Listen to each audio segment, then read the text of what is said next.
Hi குட்டீஸ். இன்றைக்கி நம்ம கேட்க போகிற கதை ஒரு கலர்ஃபுல்லான பட்டாம்பூச்சி உலகத்தில் நடந்தது. ஒரு அழகான சின்ன குட்டி பட்டாம்பூச்சி இருந்துச்சு. அந்த பட்டாம்பூச்சி பேர் கியூட்டி. ஏன் அதுக்கு இந்த பேர் வந்துச்சு தெரியுமா குட்டீஸ்?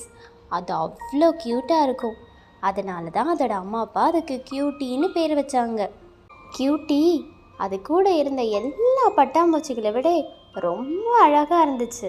கியூட்டியை பார்க்க எல்லாருக்கும் ரொம்ப பிடிக்கும். ஏன்னா அது அவ்வளோ அழகாக கலர்ஃபுல்லாக இருக்கும். கியூட்டிக்கு இதனாலவே ரொம்ப பெருமை வந்துச்சு.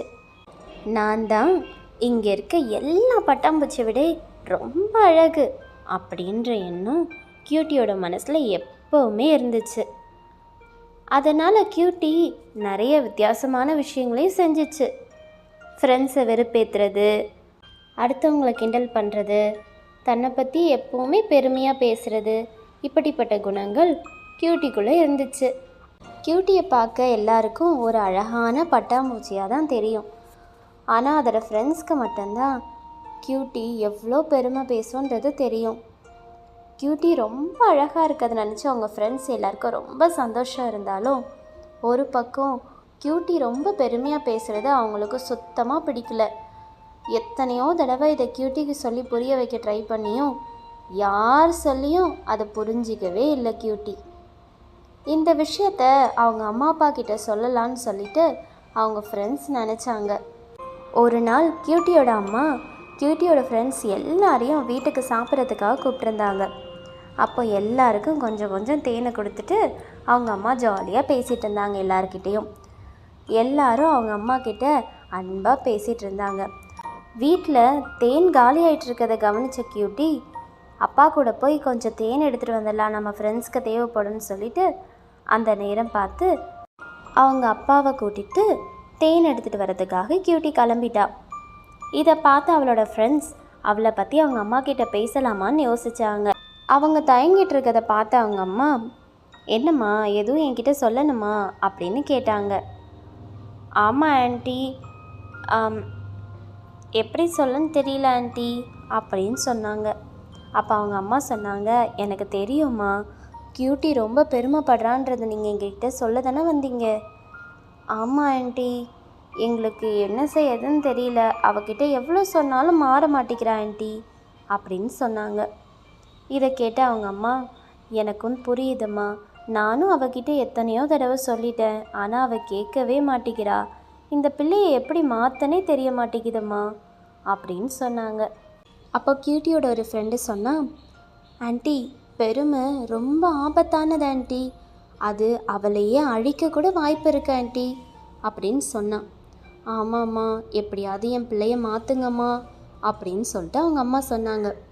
அப்போ அவங்க ஃப்ரெண்ட்ஸ் எல்லோரும், சரி ஆண்டி, நாங்கள் கண்டிப்பாக கியூட்டியை மாற்றிடுறோம் அப்படின்னு சொல்லிட்டு அவங்க எல்லாரும் கியூட்டி எப்போ வருவான்னு பார்த்து வெயிட் பண்ணிகிட்டு இருந்தாங்க. அப்புறம் கொஞ்ச நேரத்துலேயே கியூட்டி அவள் அப்பாவோட தேன் எடுத்துகிட்டு வந்துட்டா. அதுக்கப்புறம் எல்லாரும் சேர்ந்து ஜாலியாக மத்தியானம் லஞ்சு சாப்பிட்டுட்டு வீட்டுக்கு கிளம்பிட்டாங்க.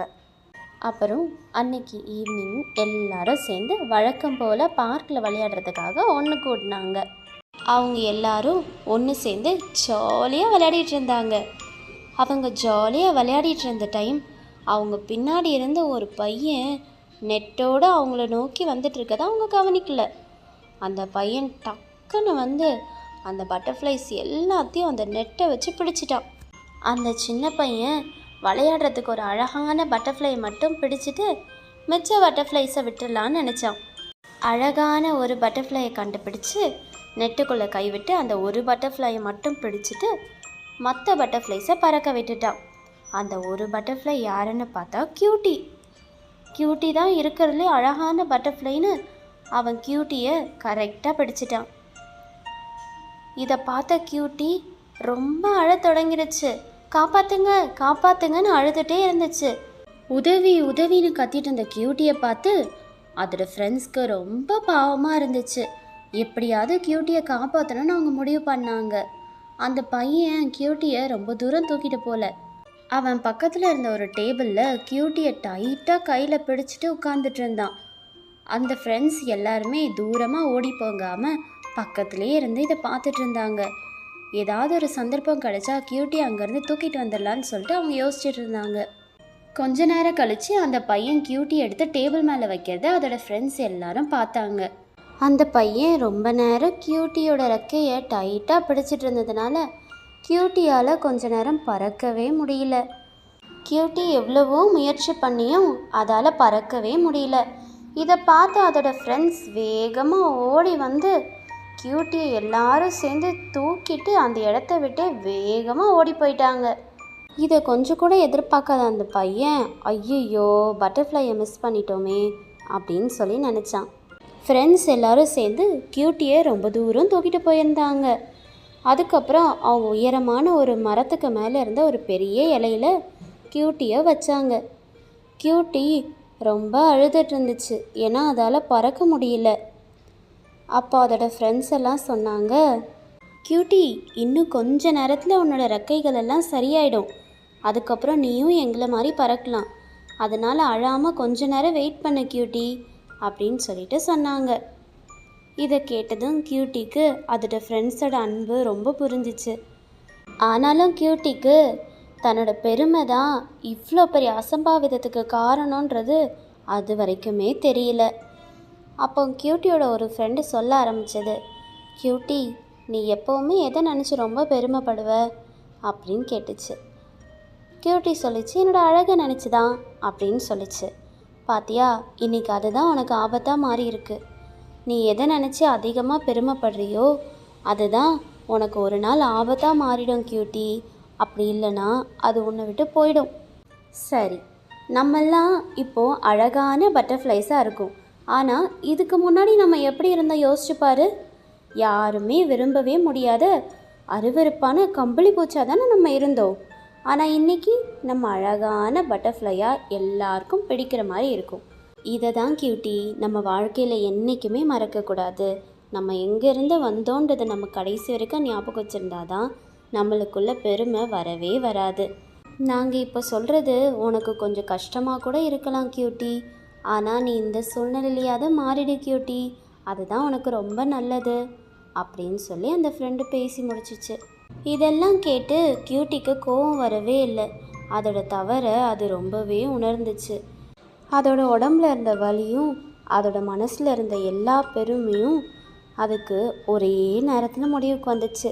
அதோட உடம்பு ஃபுல்லாக சரியாகி முடிக்கும்போது கியூட்டி அதோட தவறை முழுசாக உணர்ந்துருந்துச்சு. அன்னைக்கே அது மாறிடுச்சு. இதுக்கு மேலே எந்த சூழ்நிலையிலும் பெருமைப்படவும் கூடாது, பெருமை பேசவும் கூடாதுன்றத அது அந்த சூழ்நிலையில் முழுசாக புரிஞ்சுக்கிச்சு. அதிலிருந்து அது ஃப்ரெண்ட்ஸ் கிட்ட அது என்றைக்குமே பெருமையே பேசலை, எல்லாத்துலேயும் ரொம்ப தாழ்மையாக தான் இருந்துச்சு. என்ன குட்டீஸ், இந்த கதையிலேருந்து நம்ம என்ன தெரிஞ்சுக்கிட்டோம்? கியூட்டி மாதிரி பெருமைப்படவே கூடாது. எப்போவுமே நம்ம ரொம்ப தாழ்மையாக இருக்கும்போது தான் நம்மளுக்கு அந்த பிளெஸ்ஸிங் அதிகமாக கிடைக்கும். அதுக்கப்புறம் இன்னொரு விஷயம், பெருமைப்பட்டா ஒன்று அந்த பொருள் நம்மளை விட்டு போயிடும், இல்லைன்னா அதுவே நம்மளுக்கு ஆபத்தாக மாறிடும் குட்டீஸ். அதனால் ரொம்ப ஜாக்கிரதையாக இருங்க, சரியா? பாய் குட்டீஸ். இந்த கதை உங்களுக்கு பிடிச்சிருந்தா ஒரே ஒரு லைக் போடுங்க குட்டீஸ்.